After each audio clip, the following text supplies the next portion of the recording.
ตัวนี้จะผ้ามากมึงไข่นกกระทาฟักไม่กดมันตีอะไรใส่ตู้ของเขาตู้มันบริพิกอัตโนมัติเองจะเป็นต่างคนหนึ่งคนเสาแดงเสาเส้นแดงเขาเป็นผนังเสาเส้นแดงแต่ว่าเขาเหยียดแน่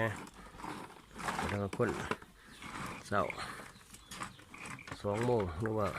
2ที่กินข้าวแรง7 โมงหรือว่า9 โมงแรงจะในคนพี่น้องเลย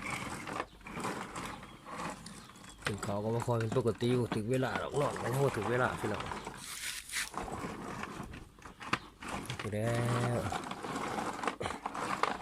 สนใจกับติดต่อเลยเด้อ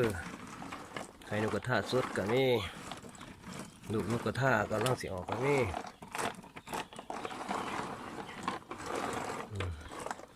แล้วก็มีนกกระทาเจ้าติดต่อไหลเด้อพี่น้องเด้อที่